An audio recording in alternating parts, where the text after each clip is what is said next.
sinakukwanukula nange ndi mu bantu abagamba nti asigaleko. Lwaki teri balala basobola kutwala ggwanga ebintu by'obusiraamu maaso? Njagala nkutegeeze kino mukulu Amiri. Yes sir. Aboogera ekyo bagoberedde enfuga eya politics w'ensi n'eddiini. Woba oyagala kutegeera obusiraamu, buuza obusiraamu bwogera ki? Woba oyagala politics w'ensi, politics w'ensi ayogera ki? Kati abantu kye bakoze ekitaliiyo kwe kugeraageranya obukulembeze bw'obusiraamu n'obukulembeze bw'ensi. Byanjawulo. Okay. Ekisookera ddala ffe bwe tuba tuze mu busiraamu nabbi yafuga paka n'afa. Yes. Okifunye? Nkiwulira. Wamala okufa Sahaba Abubakar n'addako. Era okulondebwa kwa Sahaba Abubakar okumanyi bulungi. Yes. Nabbi wamala okufa basahaba beekutunamu ba answara ab'e Madina ne bagenda mu kifo Saadatu Bani Saida, Thaqifatu Banu Saida ne batuula ne bakola meeting kumpi ne Madina wenyine ekifo kye kire n'abalamazi tubatwala ne tukola ki embalambuzi. ba answari nga bagamba nti ffe kati kyaffe kati ffe be bagenda okukulembera abadde batukulembera ba Maka na byakoze ki afudde. Ba muhajirin abava e Maka ne bafuna amawulire batambula ne bava eno ne bajja ne babegattako wano ne batuula ne bagamba nange mulonda agenda okusikira nabbi naye waliwo ebintu byembuusa amaaso. Ne bakkiriza ne batuula meeting bagenda okuvaawo nga bakkiriziganyiza ne balonda Sahaba Abubakar. Abubakar yamala kufa. Yes. Ne tuleeta Umaru. Umaru yamala kufa. Kituufu. Ne baleeta Uthmani. Yamala kukola ki? Kufa. Ali najja. N'abo bonna abajja oluvannyuma lw'abasahaba bano abana bamalanga kuvaawo. Okifunye? Kiwulira.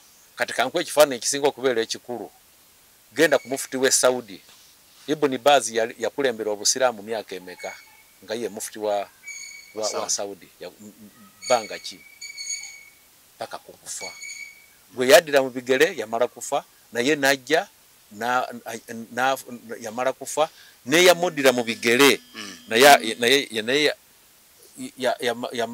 ajja kumala kola ki kufa. Kati era lineage y'obusiraamu genda ku bwa imaamu sooka oleke mufuti. Lwaki otunulira mufuti yekka? Ba imaamu ku mizikiti nze natandika obwa imaamu mu 1983. Okyaliko? Nafuga ewange wano emyaka ne giggwako. Ewo wano wa? Mu kyalo wano ku mailo 5 ku Lwettororo kugombolola Bunkoko. Mu kyalo omuzikiti ogw'ewange we natandikira obwa imaamu. Myaka 15 mirambirira nga ndi ku bwa imaamu. Yes. Nenkutulamu ogenda okusoma nenkomawo nenzira ku bwa imaamu okubuvaako nga ngenda Kampala mu 2001.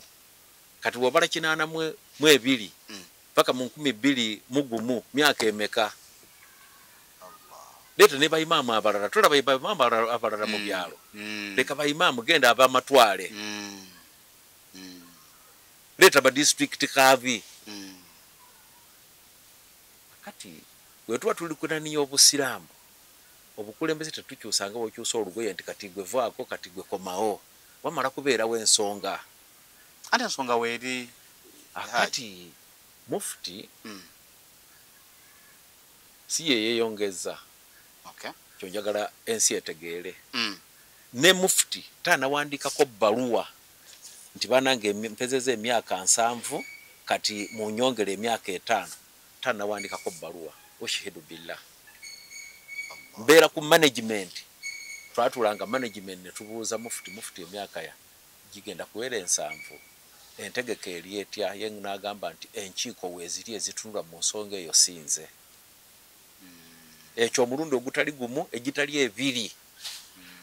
Lumu ne tubeerako nga tuli ffeka ne mugamba nti muzeeyi naye agamba constitution weeri abasiraamu we bali.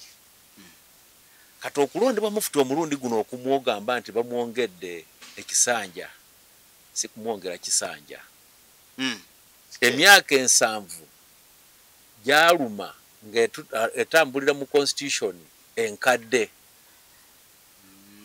yali egamba myaka 7 ne bakola empya eno gye twakatandika okukozesa ng'egamba myaka 7 mumeka mu 5. Kati taamu ye ya office bwe yaggwako nga tuli mu constitution enkadde kituufu emyaka 7 gyagigamba nti kati koma wano. Constitution empya egamba myaka 7 mumeka mu 5. Kati majilisi ulama yekwatibwa ku nsonga eyo netula negamba naye mu constitution empya mufuta naye emyaka 5 katumwongere emyaka 5. Najja kati ngagira mu constitution empya myaka emeka 5. Myaka 5 egiba gimaze okugwako kati olwo entebe ng'akola ki agireka. Ekyo kye kituufu. Ate wogenda mu kuddayo okusunsula constitution empya egamba nti omuntu alina okulondebwa ku bwa mufuti nga alina emyaka 45. Si bwe kiri? 45 oba 40 nerabiddeho katono naye nga tasuusa myaka 7 mu 5. Kati ate bw'alondebwa nti kati bamulonze nti ye mufuti mu emyaka 10. Kati constitution empya bwe bakulo noyingira ekuwa myaka 10. Allahu Akbar. Kati ekyo nakyo kyetaagisa abakugu bongera okutugaidinga nti ate bamuwa ayingida n'emyaka 7 mu 5 7 mu 3 kati bamulonze nti ye mufuti. Ate constitution empya bwe bakulonda okubeera mufuti myaka 10 ekyo kyetaaga kukola ki akati tuddayo. Mbadde kugamba nti obukulembeze bw'obusiraamu mufuti teyasaba era abantu abagamba nti banyiivu nnyo mufuti okuddako bageraageranya n'ebyobufuzi bya gavumenti nga bw'olaba bagamba nti President Museveni aluddeko nnyo gwe bagerageranya aluddeko nnyo. Lwaki bateekawo term limit? Kubanga buli muntu abeera mu bukulembeze alina kufuga paka ebbanga lyonna. N'abasajja boolaba abeeru abo constitution yaabwe singa teyabakugira nti mubeera na kati tuleta America enne ebisanja bya mirundi emeka naye lwaki omuntu waafuga ekisanja agamba nti nvuddeyo n'agamba keneyongeza ekyokubiri kibe kubeerayo ekyokusatu era bandigenze mu lwokaano n'ekyokuna bandigenze kati katulete ba MP baffe. Omanyi waliwo yakamala mu parliament myaka 3 kituufu gye bali bangi tubamanyi naye gwosinga nanga agamba nti ono alemedde mu ntebe naye nga naye mu constituency alemeddemu naki naye kuba constitution ya Uganda emuwe eddembe eryo. Kati ffe Supreme Council mufuti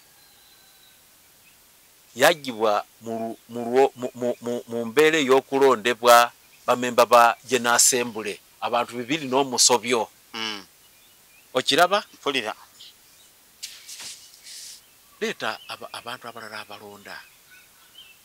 Kati bano abakuba kelere oba aboogera ne beetimba n'ebipande balowooza nti we bagenda ne ku parliament ne batwala ebipande Supiika tasobola kujjako mufuti wange. Supiika w'eggwanga tasobola kujjako mufuti.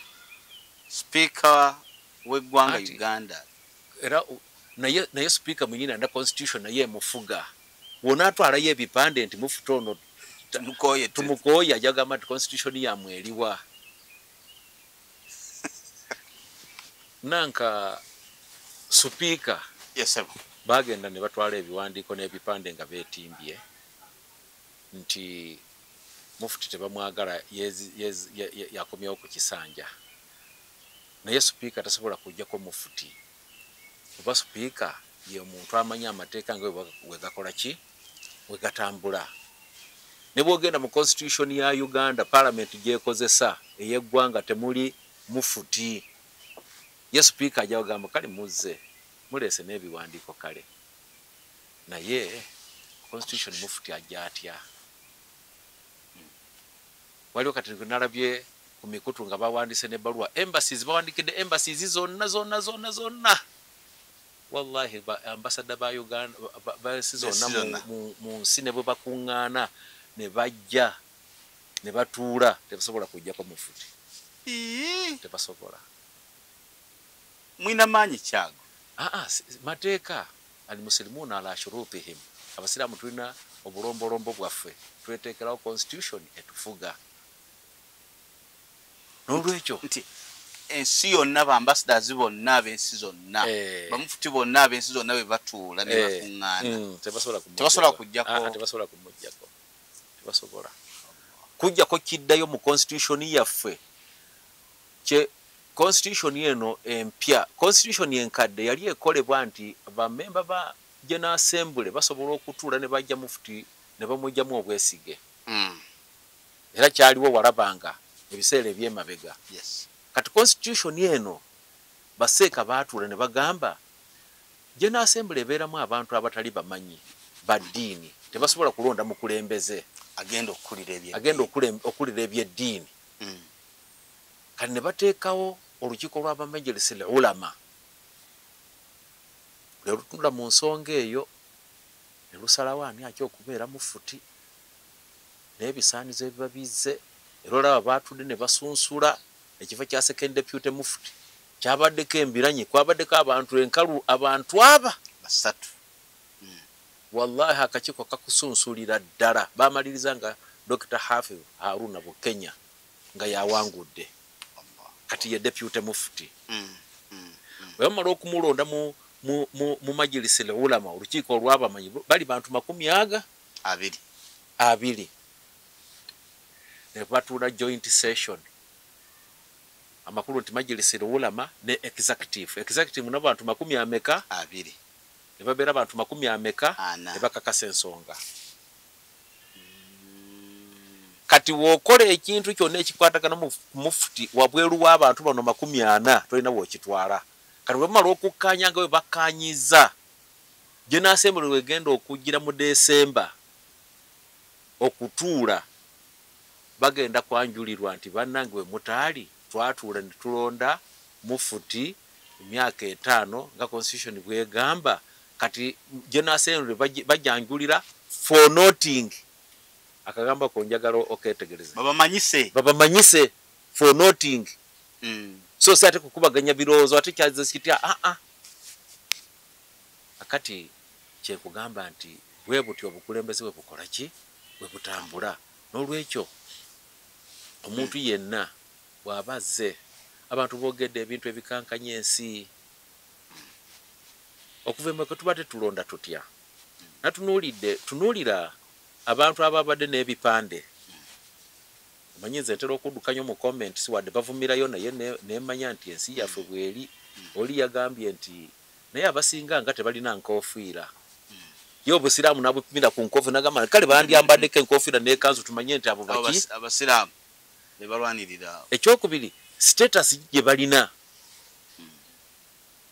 okugenda mu nguudo tekiraga bugunjufu nedda tekiraga bulumi nti olumirira obusiraamu nedda tebali kulumirira obusiraamu lumirirwa obusiraamu kale naye ng'ovuma obusiraamu bulagirako okuvuma kati wotandika okuvuma ng'otyoboola ate oli ku busiraamu ki n'olwekyo akati kyenkugamba mufuti tanakweyongeza mufuti yazze mu mateeka nga bwe gali ne deputy mufuti naye bw'atyo Sheikh Muhammad Ali Waiswa ye ate ali 72 naye ne bagamba nti bonna kabatambuze ekisanja weginaagwako abalala bakole ki bajje olwekyo tulina okurespectinga amateeka gaffe ge twekolera ng'abasiraamu ba Uganda bwebeerawo kyonna tulina kukitwala nga bwe twakkaanya era nze siiba nchalenginga abantu omuntu yenna alowooza nti okukozesa akavuyo n'okuvuma bwe bukulembeze naddala baseeke babigayo nga bavuma agamba nti omuntu aleeta obujulizi obulaga nti omukulembeze avumibwa n'olwaliro tenabayo omuntu aleeta ekigambo ekyo ono bwe neebaliza baseeka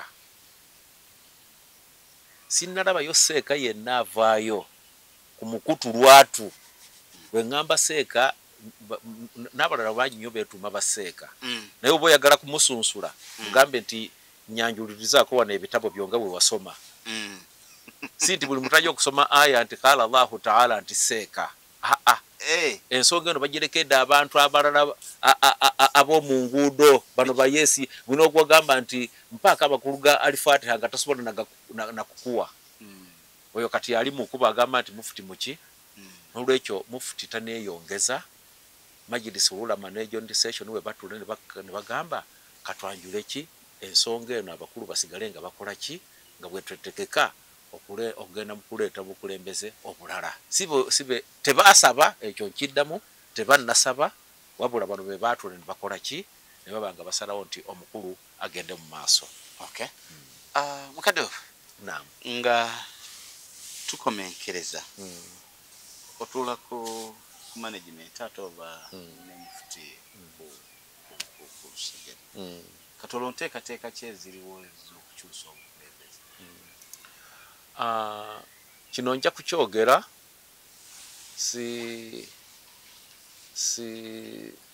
omanyi amazima gano gakaawa naye geetaaga okwogerwa. His Eminence Mufti yagenda e Kampala n'ebintu ebi bibiri, unity ne development yali eŋŋombo ye era alhamdulillah twegatta e Kampala n'atandika emirimu. Otegeeza ki nti mwegatta? Abasiraamu Kibuli yonna nja kuweereza ne ku bifaananyi Kibuli yonna abasiraamu bonna ba Uganda, omulangira atudde, president atudde, ani atudde, bonna batudde, abajjuma Zukuli batudde, bananka Bukoto Nateete batudde, bonna abatabuliki nga batudde, abasalafu baali tebannabeerawo, batabuliki bonna ffenna nga tutudde. Tulina omukulembeze ogwo nenjogera netambula ne president n'agamba nti abasiraamu mubadde mulinga ebinika etaliiko mukonda nga sinna wenkwata naye kati mumpadde wengenda okola ki okwata. Eyo yali unity. Ekyokubiri development. Kati point gye mbadde yagala okujjayo Mufti bw'amala okutuukirira president n'amwanjula ewa president Gaddafi Mungu amusaasire omuzikiti ne kutandika okuzimbibwa. Omuzikiti nga guwedde nzijukira bulungi nagenda ewa Mufti waka nemubuuzaako n'okumubuuza ebyali ebya administration akaseera ako tugenda okukola. Kati Mufti n'angamba nti abantu bano bankola bubi okuntwala mu kooti. Kye nayagala kibadde kituukiridde. Abasiraamu beegatta ne tubeera bumu. Development gye nayagala tewali development gyesuubira nti tutuuseeko okusinga masigidi eno okuzimbibwa nga bw'ogiraba. Nandibadde saawa zino ngenda kulangirira nga Gaddafi azze kulangirira nti bannange kati mutegeke okulonda omukulembeze omuki omulala. Nga muva mu Dr. Shaban mwennyini nga yayogera naye n'agamba naye saawa zino we ŋŋamba nti ndekulidde bajja kugamba nti addusa omusango. Byenjogera bino njagala bifulume kuba njogera mazima naye mwennyini ne bw'omugamba akugamba naye bino ebyokujja mu kooti ng'alina kukuuma omusango gukole ki gugwe omusango ne tuguwangula aka ne bijja ebyokusindiikiriza. Ojjukira Mufti we yali ku Masjidi Nuru yagamba nti e Kampala sibaddeyo no magezi gange si nti mugezi nnyo era yagamba n'akagambo nti nange neetya mu bugubi bwe tutambulire muno e Kampala mpangaliddeyo nti okumala emyaka 24 nga ndi Kampala. Ndowooza okiraba. Akati ffenaffe kye tutakkiriza nga nange mwendi ye muntu okujja ateekewo okutiisatiisa n'okukangakanga okugamba nti obukulembeze tubukyuse ng'akozesa violence. Ekyo nange kyesikkiriza nakyo. tuwe bulungi ekkuba omuntu akole ki development ebintu bye tutuuseeko kuba tutera okugamba nti tulage ku bintu bye tukoze naye wallahi Mufti agamba nti tukyali bubi waliwo bannaffe batusinga balina enkulaakulana nnyingi bwe tulina obutono buno tugira tubuleka naye kati Supreme Council wenjogerera wano ffe tetufuna buyambi kuva bweru kubanga wamala okuzimba omuzigiti amaduuka weegali bwe tumala okufuna amaduuka ago tulina ekizimbe ekirala ekyanja apartment kye twagula tulina ekizimbe ekirala Enyanama tulina ekizimbe kye twongedde ku ofiisi wano byokubalira byonna ebyo bya Uganda Muslim Supreme Council bwoya si bya Mufti Mubajje tebiri mu mannya ga Mufti Mubajje nedda bya Uganda Muslim Supreme Council ne title zisoma Uganda Muslim Supreme Council bya Busiraamu ennaja nankumbi twatisigaza zaali units 12 naye yasigalayo unit emu eyo nyumba wenyogerera no twagiteeka wansi twasituddewo apartment erina emyaliro 5 n'ennyumba abantu bagenda okusula 25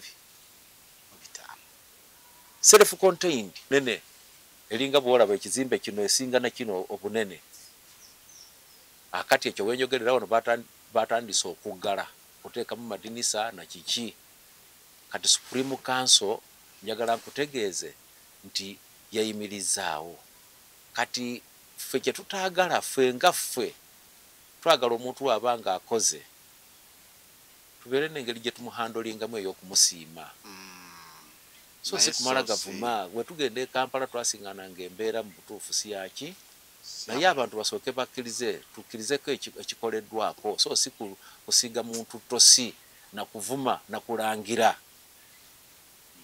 omuntu omu yali anyumiza juzi waliyo yamutuka n'agamba naye Mufti ono yasinga okukoza obubi atuyisiza bubi nnyo ng'abasiraamu ba Uganda naye ono gwe yali ayogera naye nga alowooza nti asiiga Mufti enziro ono yali seeka mukulu nnyo mu ggwanga lino ate nga akulidde mu busiraamu ate nga ye ne ku saidi ye Sakula abadde mulungi nnyo asomesa ne mu university n'agamba omusajja yali gwayogera naye namugamba naye nze njagala nkutegeeze nti Mufti ono yasinze okukola obulungi okusinziira ku bakulembeze betuvudde nabo emabega n'agamba sooka otunulire bye twalina nga Supreme Council nga Amini agenze twasigazaawo ki nga tewali naye Mufti wajja mukulembeze emyaka 25 n'amusomera kino ebiseera biri ng'omusaala bwe tugenda e Kampala ffe twamalako n'emyaka 2 nga tulifuna omusaala kati nze nange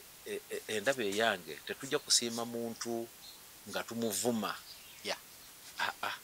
tubeere ne system webwanga ekintu kikunyiiziza approach ki gy'osobola okukozesa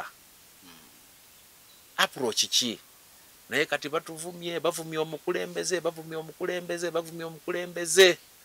naye kankutegeeze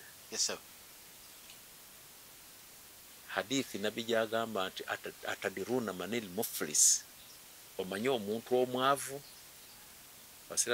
abasahaba bagamba nti omwavu yoyo atalina sente agamba nti nedda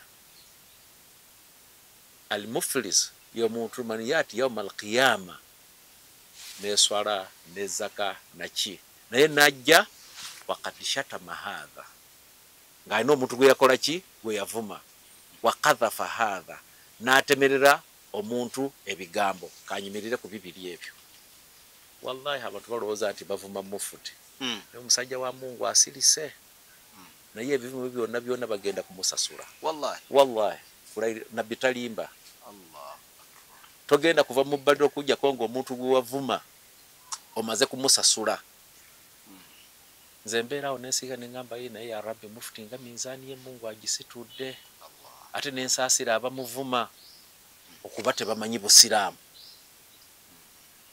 busiraamu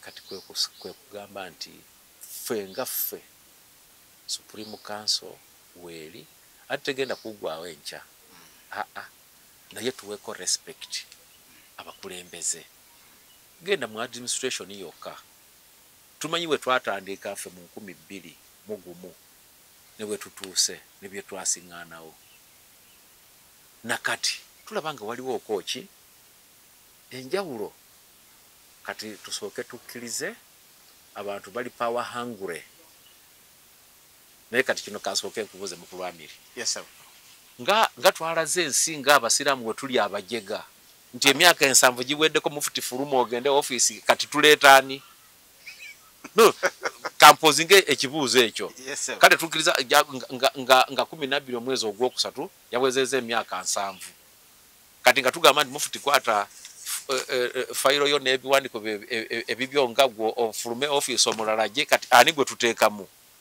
tulina sisitimu gye tukozesa okuleeta omukulembeze oba onfuna naye kati twalowoozesezza nti emyaka 7 egiwera ababadde bakuba kelele mu n'ebipande na kiki kati bagamba nti mufuzi yezza ku bukulembeze balowooza nti waafuluma omulala ayingire si bwe kityo bwe kiri n'olwekyo ffe tuli bagumu nti mufuti yayagala dda okukola kinzirayo ku point mufuti yayagala dda naye kati olaba nga muno akusindikiriza nga tolabawo lwaki akusindikiriza ihumala tetumala gakkiriza bwe tutyo kati nga bwolaba president let me bring the comparison kati nga bwolaba president wabi ekiseera kituuse nga agenda kuvaako akalulu weekali wabanga ayise mu kalulu kati tuleke afuge aba ayise mu system naye bino ebyokugamba omusajja avuze nnyo omusajja ate kataakadya omusajja kataalibwa ati ebyo tebikola n'olwekyo maliriza ensonga eno ng'akugamba mufuti ajja kuva ku bukulembeze ekyo kyonkikakasa naye nze ndowooza eyange nti aveeko diplomatically ng'akwasa omuntu entebe mu bulungi okuba asaana bino ebyokubagamba nti abantu bajja kujja bakwate nale bagamba bakunga abantu nti bajje bakwate Supreme Council Allah tulina wosobola kuyitira ku kigere ng'ojja kwekalakasiza ku Supreme Council amaanyi kati bano ge balaga baali bameka wotunulira ekifaananyi tebawera wadde bantu 50 naye omanyi abatabuliika abagenda wali kuwagakaani emmanga ebiseera wali okyali muto bagenda ne bayingira ne mu office ne bazituulamu naye tebazimalamu wadde ennaku 2 naye amaanyi gaali g'amaanyi kati ffe omusiraamu oli tasobola kujja kubekerere tugambe entebe yiiyo nedda tulina sisitimu gye tweteekerawo kale tugamba nti abasiraamu babeere bakakkamu mufuti mubajje si kyekizibu wabula obuzibu bwe tulina bwe buta practicinga diini yaffe baseeka ekyetaagisa okuvaayo kyeneebaza nti mu saga eno ey'ogamba mufuti yeeyongeza ekisanja sinnalwayo seeka avaayo nkujjako ng'ojjeko abantu baba 2-3 naye baseeka babadde kaamu nga tebongerako maloboozi gaabwe nga bamanyi ekituufu ekyokukola kuba obusiraamu bubukola ki bubalondoola kati abatanasoma ddiini bandibadde basooka okulekera abasomye eddiini kye bakoze so si muntu okusinziira waali nga talina kyamanyi mu ddiini atandika okujja okwagala okutusomesa ffe eddiini ekyo tekijja kukola obusiraamu bulina engeri gye bulambika ensonga yaabwo ate bulina engeri gye bwagalamu ebintu byabwo bibeere nga bikola ki nga bikolebwa telekeka eddiini eno obusiraamu tokolanga bw'olaba wabula okolanga Qur'ani bwegamba ne sunna buli muntu yenna akola ekintu ng'ogamba nti okikola ku lw'obusiraamu tunuulira obusiraamu bukugamba ki bw'obanga tomanyi genda obuuze omuwalimu sahaba Umaru yagamba nti okola masi okusiiga ku socks yagamba nti singanga mu busiraamu mwalimu nga bwendaba nandibadde nze okusiiga sisiiga wansi mbadde nsiiga sisiiga waggulu mbadde nsiiga wansi kuba we walinnye naye era bwe bagamba nti okusiiga ate osiiga kuki kungulu ku kigere kungulu naye ate nga awalinnya wenyini wansi tokoze eki kati ye yagamba nti singa nga busira mwalimu nga nze nga bwe ndaba ekyo kye nandibadde nga nkola. Kati nkugamba naawe omuntu olaba nti oli ku busiraamu tokola nga bwolaba abantu boogera oba bakola, wabula kola nga obusiraamu bwe bukola ki, bwe bukulagira era nga bwe bukugamba. Nsaba buli avuma manya nti omuntu gw'ovumye ogenda kumusasula yawmal qiyama.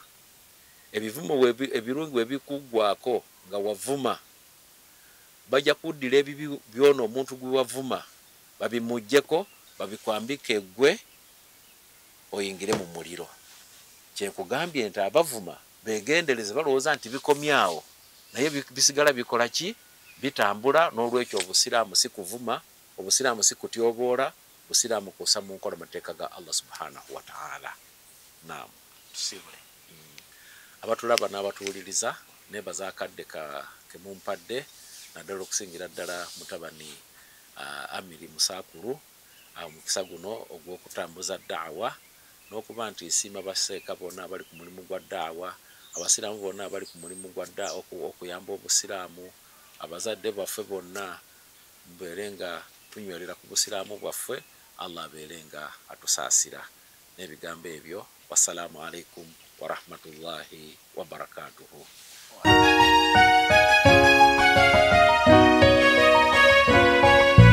Qibla Islamic Media. Qibla Islamic Media.